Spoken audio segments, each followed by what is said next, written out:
Good afternoon and welcome to the Debut Spotlight. My name is Ellen Comisar and I am delighted today to welcome Loretta Rothschild, author of the new and fascinating book, Finding Grace, which came out on Tuesday and has already gotten lots of great acclaim. We'll be talking about the book in a moment, but first let me just give our viewers a little update and housekeeping on A Mighty Blaze. For those of you who are longtime Blazers, welcome back. We're always delighted to see you. For those of you who are new to the Blaze, welcome. We are a group of 30 or so professional creative types who got together at the outset of COVID to make sure that authors and readers remain connected when book tours were canceled. We have now been going for 5 years strong. We have no intention of going away, but do hope the pandemic is fully behind us. So we get together and do shows. You can find us all over social media. We're on Facebook, YouTube, Instagram, TikTok, and what I will always call Twitter. We also have a website, amightyblaze.com, which has our links to our newsletter. You can sign up for that. You can also learn all about our upcoming shows. We do a handful of shows every week, and we are bringing you a range of authors. And as many of you know, my focus is always on debut novelists and memoirists. So I'm delighted to have Loretta here today and to welcome you. Oh, thank you for having me.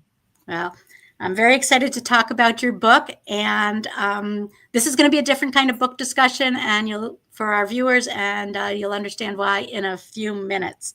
Let me just share some of the great praise that Finding Grace has had. It is a striking and deeply moving debut, says People magazine. Chris Whitaker of All the Colors of the Dark, who knows something about mystery and great writing, wrote that it's shocking, stylish, elegant, and twisting. It's emotionally charged, says Publishers Weekly, and full of wisdom and unexpected twists and turns, says the Daily Mail. Julia Whelan, who is both the famous book narrator, audiobooks, as well as an author herself, says it's an absolutely powerhouse debut. And it's also a story of love, grief, second chances, and moral ambiguity. It's been called the darkest beach read imaginable. I will fully agree with that.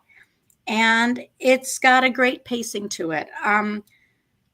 The thing that makes it a little complicated is what Real Simple magazine described as the gasp-inducing twist that's almost impossible to describe, but follows on to say that the engrossing read will have you furiously flipping the pages to find out what happens next.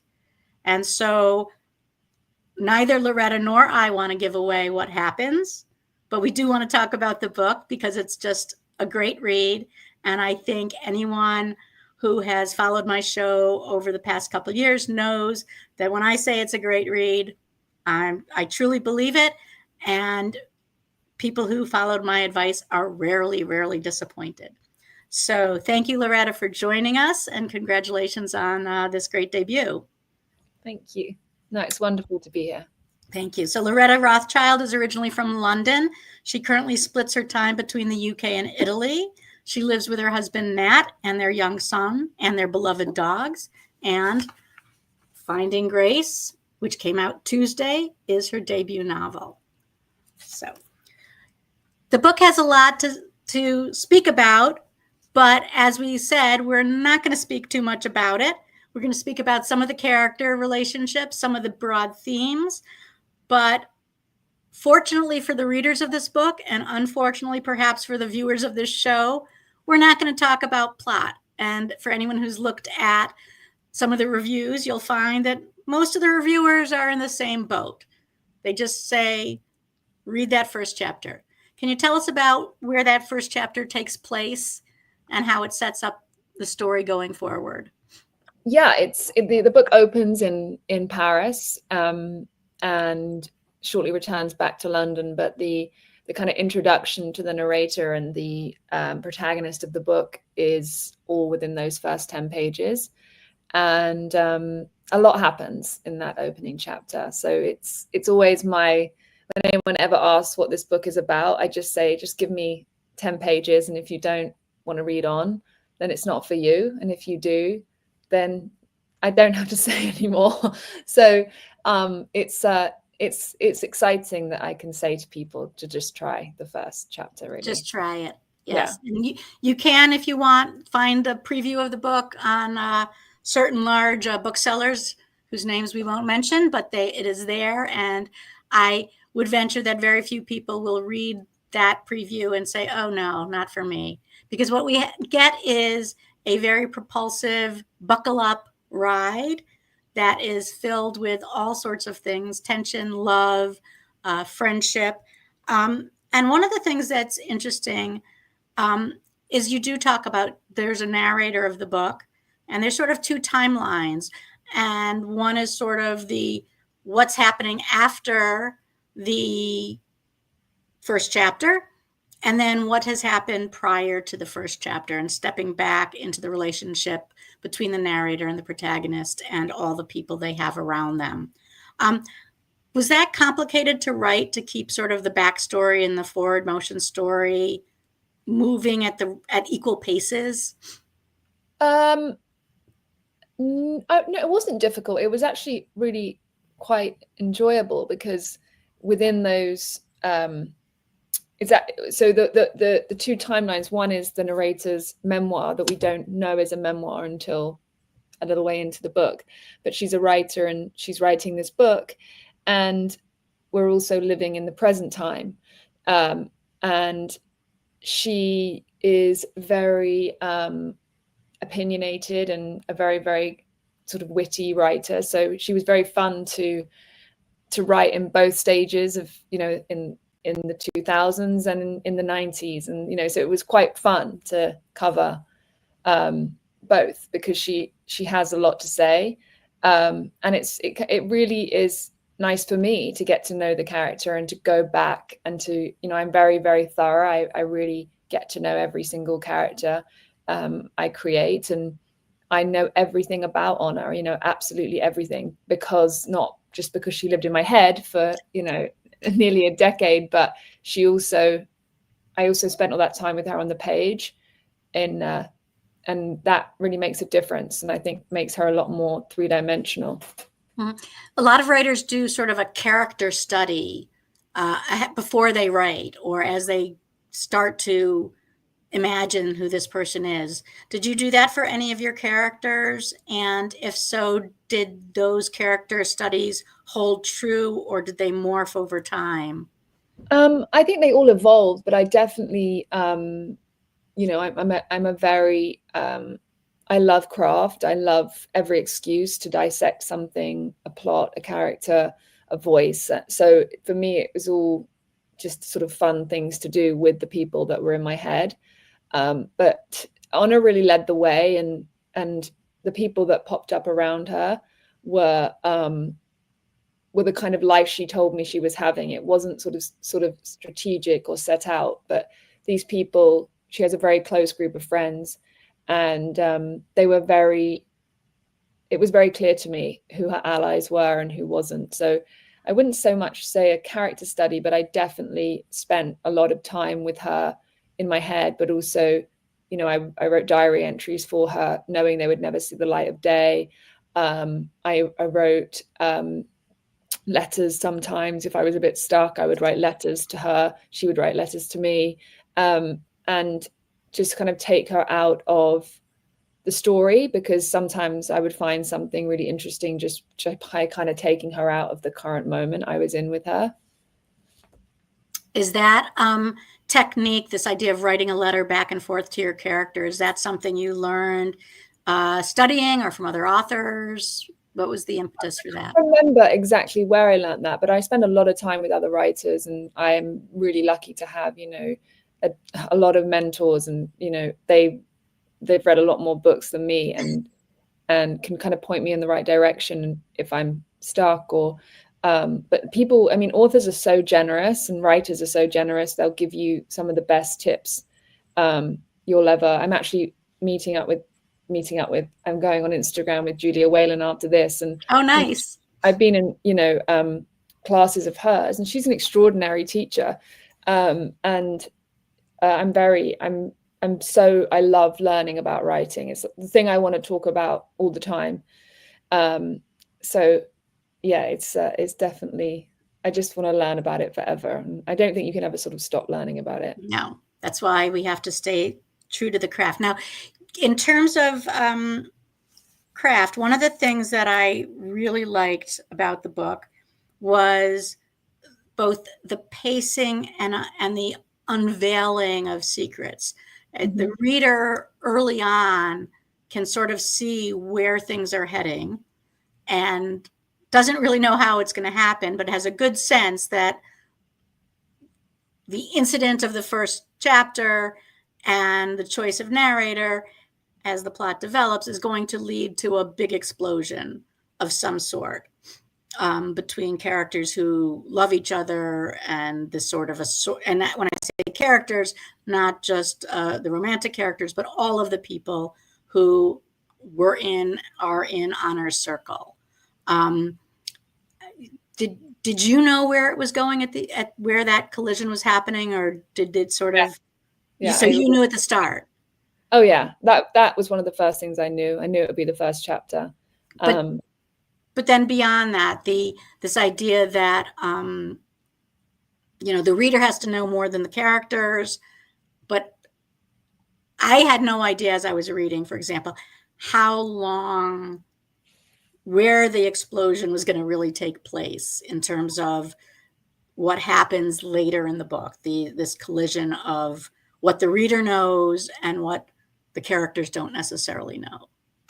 Yeah, I mean, I plot out all my books, so everything I'm writing, I've planned before. And I think because of my kind of obsessive, I have to know what I'm doing. Otherwise, that's just my style of writing. So I always knew, I study how books, when stuff should happen, when it shouldn't. So the things I needed to happen, it was like a jigsaw puzzle. I would figure out that needed to be 70%. So the event I already created, but I knew I had to place it at that moment in order to get me to make a novel, a commercial novel and a love story like I've written. There's a very, very clear and effective and brilliant model that exists in so many books that you can really pull those books apart and work out how you're going to make your idea a kind of digestible book and not just an idea that kind of swirls around your head. So it was really fun actually to kind of pull out the ideas I had and place them within a kind of traditional structure. So did you find yourself writing the book front to back? Did you write one timeline earlier? No, I wrote, so because of the way that the timeline is, what order you read it in is the order I wrote it in. That's great. So that sense of pacing, that holding back details or weaving them in as you went was all part of it. Yeah, very much, very much. That's great. I think lots of writers would like to know how to do that. Learn it. Let me tell you, you have to learn it. And I think it's so good when writers talk about, writing a structurally kind of, a book that stays together is I mean, maybe people are born with that talent. I wasn't. I learned, and I spent a lot of time studying in workshops. I went back to school. I have amazing people around me that I can spend time with and figure out if I'm making a big mistake. But I really study it. I really enjoy it. And I really see the world through a kind of lens of craft and how things are made, because that's how you learn. And I really take it seriously. And I take it seriously because I enjoy it, not because I think, I have to write a book. But it gives me such pleasure to kind of understand how a book has worked or hasn't worked. So, there's a great, I say this often, but it really makes sense to me. There's a great film, a Humphrey Bogart and Ava Gardner film called The Barefoot Contessa, where he turns to him and says, can you teach me how to act? and he says, if you can act, I can teach you. And I think with writing, you know, if you can write, you can be taught. And the teaching for me is the craft, is understanding how to execute something to the best of my ability in the form I want it to take. And I'll keep learning about that forever, because it's just because there's so much, there's never a dull moment. Writers will always give you new little nuggets and new things to take home, for sure. It can be complicated because when you're reading a book to identify the craft, you're sort of reading it in two different mindsets. One is, am I enjoying this book? And another is, oh, look, that's where she did X. Notice that. Look where she is in the book. And I actually had that the other day with a book. I don't know if this book is out in the US, but it's called Prima Facie. Did you ever have this book? I think it is out, but I don't think I've looked at it yet.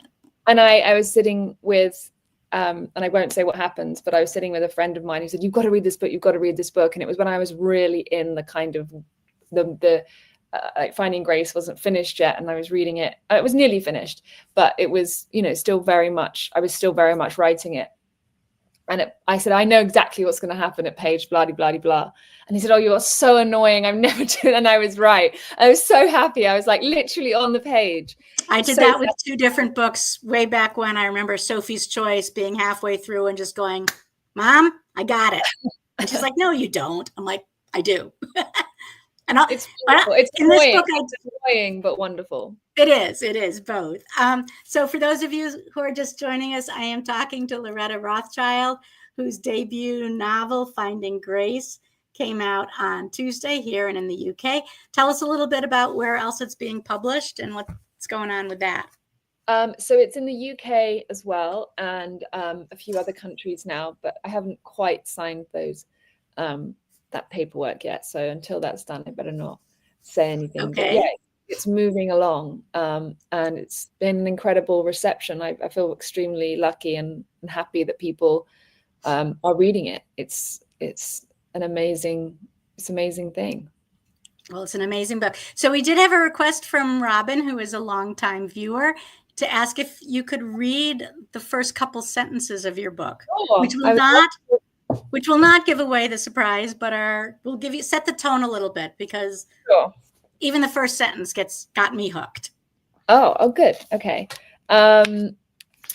So yes, this is my book, Finding Grace. Chapter 1. The last time we were at the Ritz in Paris, I had my 5th miscarriage at breakfast. This Christmas, I was no longer in contention for the same bizarre privilege. Now that I'd had my ovaries confiscated by my doctor, I found myself oscillating between staring at my husband and daughter adoringly and wondering how long it would take me to drown myself in the Seine. That's plenty to get you hooked, I think. So, did that first sentence exist for you for a long time? You know, that came after the first chapter idea, but through craft and through learning, I knew that I had to get in that first sentence where she was, that there was a problem, and it needed to be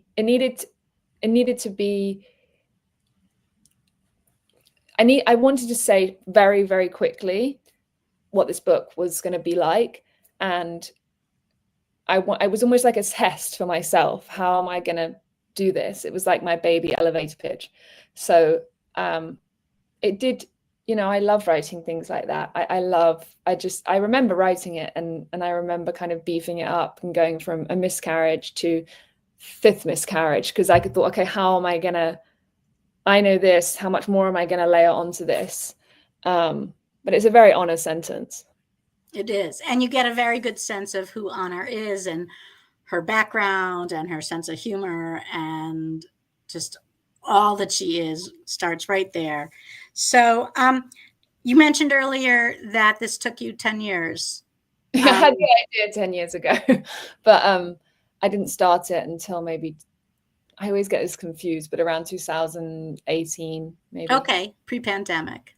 Yeah, and I wrote a lot in the pandemic. That really took it to another, gave me a huge opportunity. And I would get up at sort of 4 a.m. and write before everyone woke up, because it was kind of a dream environment for a writer in terms of not being able to go anywhere because you ran out of excuses.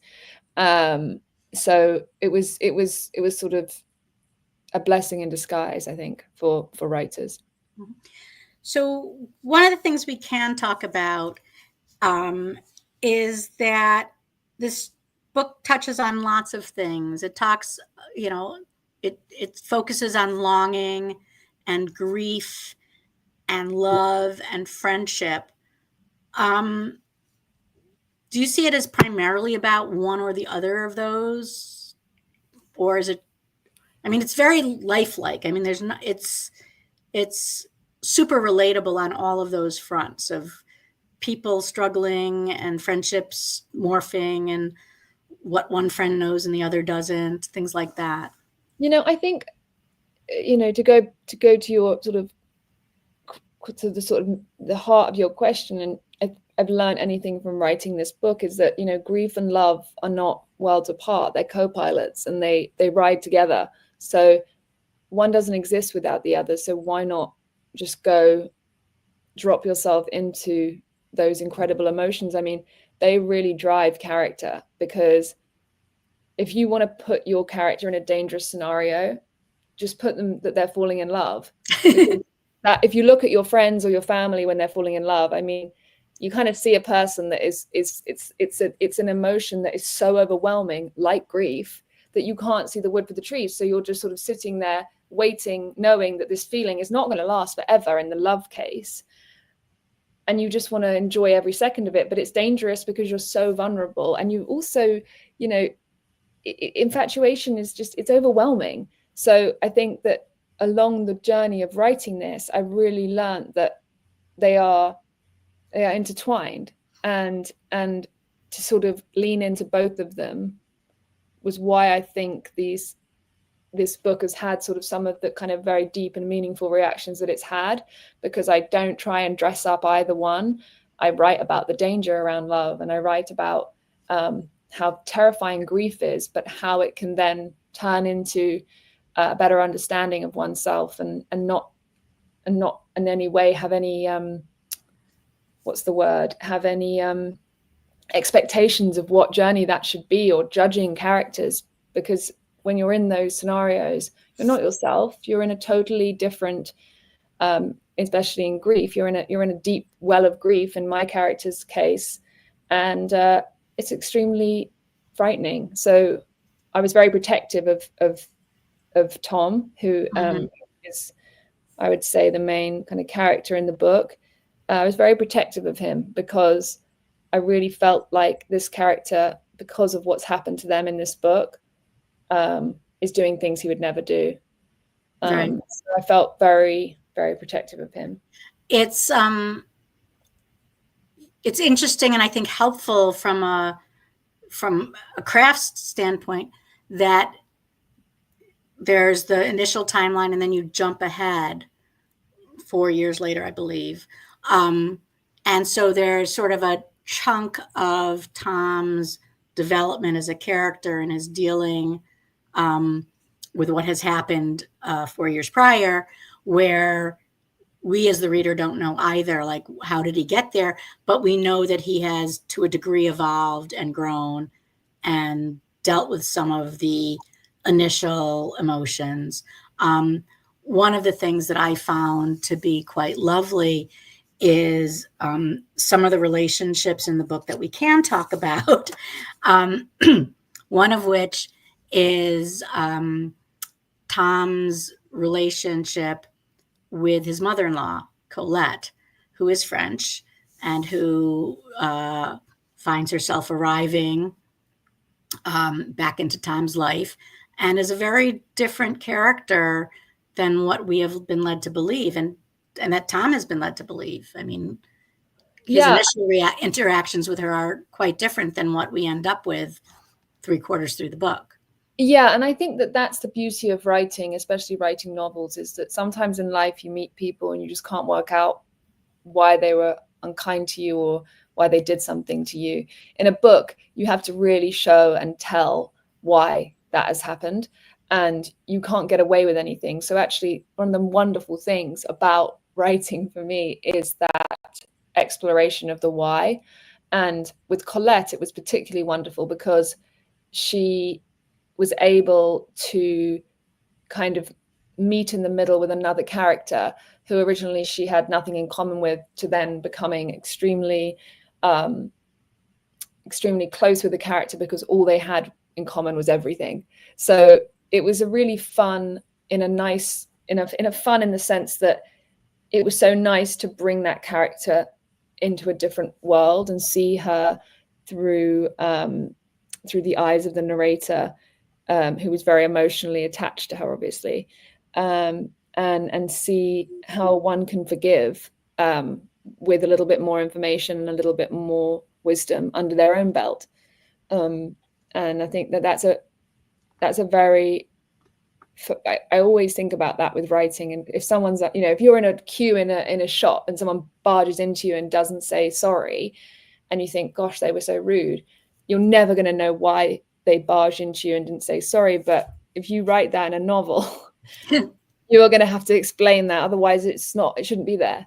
So it's always nice to forgive people and learn about people, and also maybe sometimes learn about people in ways you didn't want to learn about them, and not them be your favorite character anymore. So I'm really into that as a even just for life. It's good to know the why. Context is everything. To stand back and see what's going on.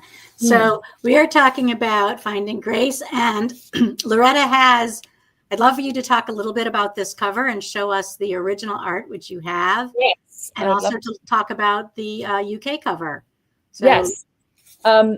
Yes. So I don't need those, but so this cover, the American cover, it's actually a real embroidery, which I'm going to show you, by a visual artist called Cecile Davidocci, who's a Parisian artist who is incredible. We met at the school gates, and we started talking, and this is what happened. So as you can see, it's a real embroidery with real thread. It's amazing. So she made that, and then we made the Finding Grace cover.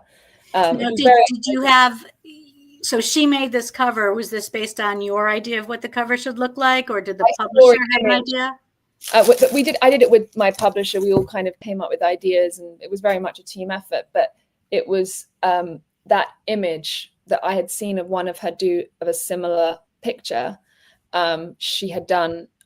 When we met, it was about 6 months before I actually even thought of it. She'd shown me a picture of a girl facing away, and it was a beautiful, beautiful picture. And then as we were all talking and discussing how we saw the cover, we all kind of saw it.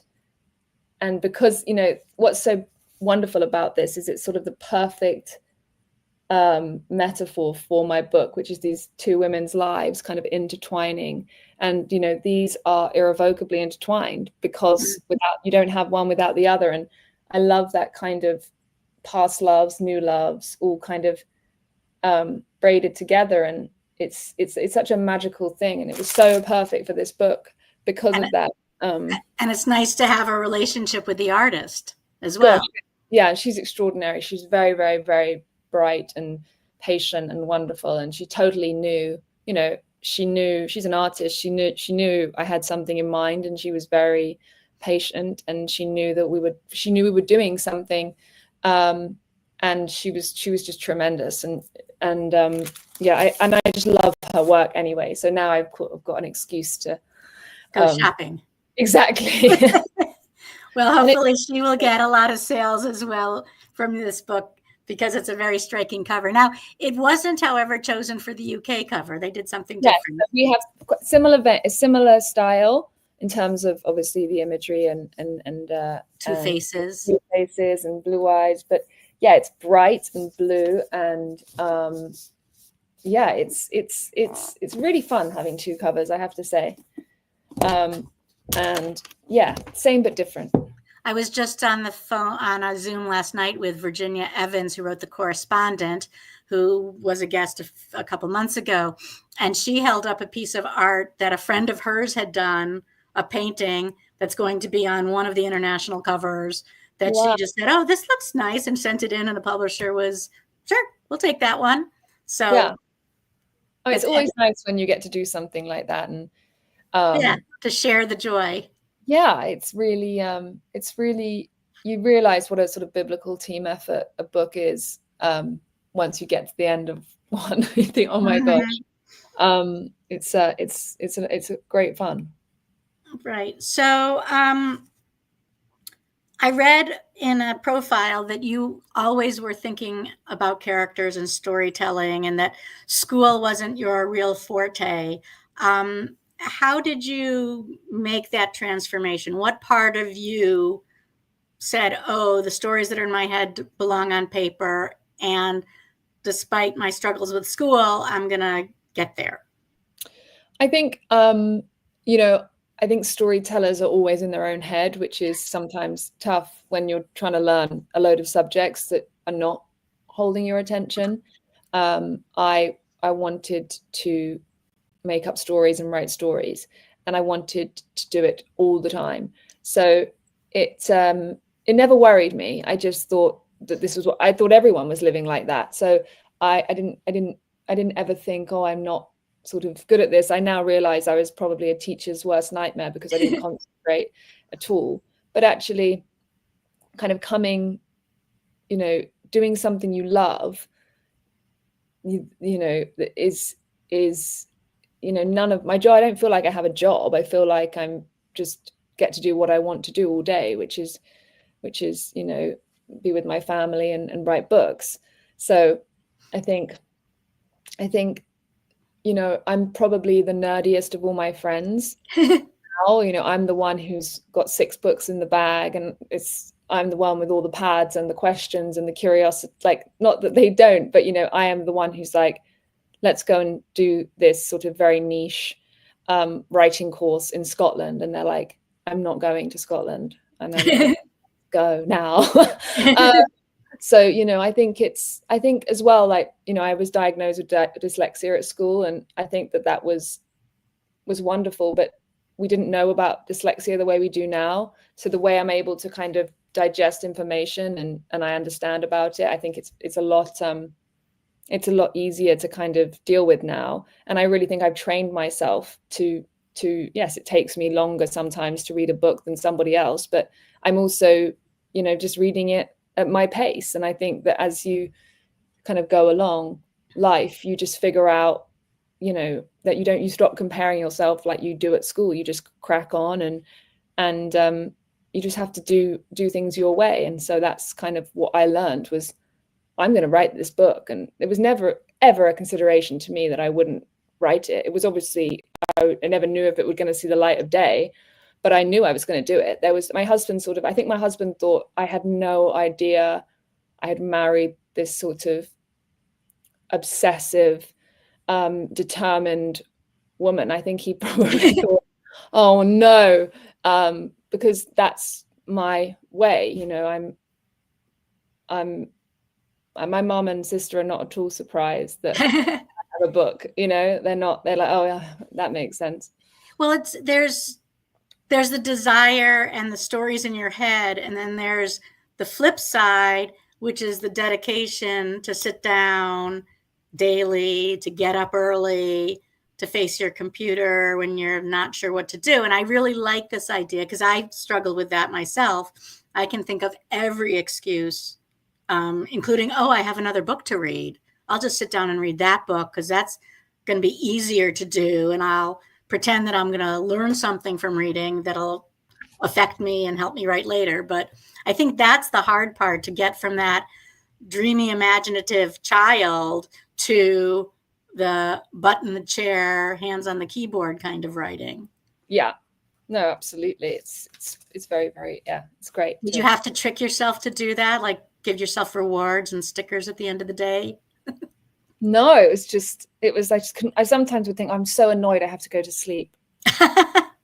But yeah, you have to. I find it hard not to the one thing I do find quite difficult at times is just trying to switch off, because like the camera's always rolling and I can't turn it off. So I don't mean to say that I'm sort of listening out for information, but that is a writer's job, is to find things that no one said before and ideas that haven't been written before. So it's kind of, I can't turn it off until I go to sleep at night.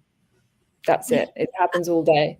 I think a writer's brain, I mean, you alluded to this earlier, a writer's brain does see the world differently, and you don't really know it until you say something out loud and people look at you like, what made you even think of that? It's whether you're looking at a relationship or a description or imagining why that person who bumped you in line was so rude and what could their backstory be. You've talked a lot about what you love about writing. What do you hate about writing? Anything?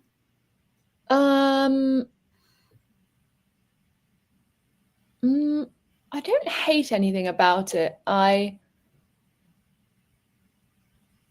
think I would probably say that it's just sometimes, very overwhelming to have a whole world in your head. And especially, I'm at the beginning of my next book now, which I'm also writing with St. Martin's Press. And, it's a very, very, very vulnerable position you put yourself in. And I think sometimes that it is overwhelming, and overwhelming in the sense that I just don't want an idea to fall past me or to miss out on something. So I think sometimes I do a lot less in a day than I would do if I wasn't so hard on myself or wasn't thinking or worrying about ideas that I might have lost or things I might have gotten wrong that don't quite matter yet. And, I spent a long time, with honor in my head. So sometimes it's quite tricky to, she sometimes pops up, when I'm just walking around the supermarket, she'll have some comment or some judgment to make about something. So it's hard sometimes to let go of a very voicey character. Is she still in your head now that the book's been published in terms of ongoing future comments? She definitely pops up at times, but she definitely, while I'm writing this next book, it took me a while to she kept coming into the room and I think, oh God, she's back. And she really takes over, but she's a dominant voice. Over time, she has settled. But, if talking about the book sometimes and reading bits of it or having to go back to it to sort of, if I'm talking about something really specific and I want to, talk about a theme or whatever, and I start reading it, and for the next few days, I actually can't get her out of my head. So I actually have to try and not let that happen, which is very well hard. You do have to promote this book because it is wonderful, and I will say that Honor and many of the other characters in Finding Grace will stay in your head as a reader. I started this book months ago, read the first chapter and then some, and just finished it this week. So everybody's really fresh in my head, but I definitely think that there are so many characters that have staying power and so many themes that will appeal to a lot of readers. Do you have a specific reader in mind when you wrote this? Did you say this book will appeal to people who like this author, or this book will appeal to readers who like this genre? I think it would be, it's quite a hard book to compare to other books. Yes. We discovered that, and we're still discovering that. But I would definitely say it's a book that if you really want to be taken out of your world and quickly dropped into a totally different world, with a kind of original plot, but a kind of traditional love story at its core, it would definitely appeal to you. And I also think it would appeal to anyone who's in a bit of a slump. I do think sometimes that it's my responsibility as a writer to keep you wanting to read. And there's a million and one things that are going to try and distract you from my book. So I take it seriously, and I hope that that first chapter really does the job of bringing you in. That's really important to me, that people feel interested from the first page. I'm not a slow burner I'm not going to tell you anything you don't need to know in that first chapter. So that's my style. So I think anyone who's in a writing slump and just really wants to read, but is struggling to get into something, or just a change of genre, or something that they can talk about, book club. It's a very, very good book club. It's got a lot of moral ambiguity and a lot of opportunity for questions. So I definitely think that would be a suitable kind of audience. Yeah. I will agree, it's a great book club book, but it's one of those book club books where you have to make sure everybody in the club has read the book entirely, because otherwise there's really no way not to provide spoilers, and I'm doing my best. So all I can say is that you definitely want to read this book. It is, it's very engaging. It's got great characters. It's got great themes. The storyline, the plots are all memorable, but we can't really talk about them. How's that? I'm doing my best to pitch it without saying anything, which is hard to do. Just read the first chapter. Just read it. If you don't like it, this book is definitely not for you. But if you are compelled and you gasped like a lot of other people, then there's just more and more of that along the way. And it's definitely that's my kind of DNA as a writer. I really want to write very, very thorny, spiky, twisty love stories with, a lot of pace, and also kind of an original plot line, which thankfully this turned out to be original. Thank this goodness. Book has it all. All right, I know we have a couple questions from our viewers. Diane Dickey writes, I'm always curious about titles. Was Finding Grace always the title? The original title was actually Saving Grace, and then we changed the verb. Yeah. It worked a lot better. It was always there was a lot of books and things called that, but it was a good placeholder. Mm-hmm. And Grace is both a character as well as a theme, so it works both ways, I think, very well. Oh, where are you in Italy? We lived in northern Italy for 3 years, an hour from Venice. It's very much part of my soul. And Robin is one of our regular debut spotlight viewers. So great. Well, I think we haven't actually lived there that long, maybe 2 years, but we are. I do love it. I do love being in that part of the world. I mean, we're not far from Venice, actually. So it's wonderful, and I love Italians. My next book is definitely going to have an Italian twang, I think. Well, I know Jhumpa Lahiri, who lived in Italy enough so that she could learn to write in Italian and then wrote in Italian, just fully embraced it. And if you haven't read her book, it's nice because she has parts that you can get the book where it's one page facing the other, and one's in Italian and one's in English, but she refused to translate her own book back to English. So how did you celebrate Pub Day? What did you do to celebrate? Well, I had a cake. My husband ate a lot of that cake. But any excuse for a cake around here. So, but it was very nice. I just did what I always did, which was write, read, everything. That's my dream day, is just to be with the family and get to kind of curl up with my book or write. So I'm very boring. Are you touring at all with this, either in the US or UK? No, I think I have a couple of festivals I'm doing in the UK. And a few other things are coming up, but I'm not touring now. Okay, well then we're going to have to make sure that this interview gets shared broadly. If you hadn't become a writer at this stage in your life, what would you envision yourself doing? Probably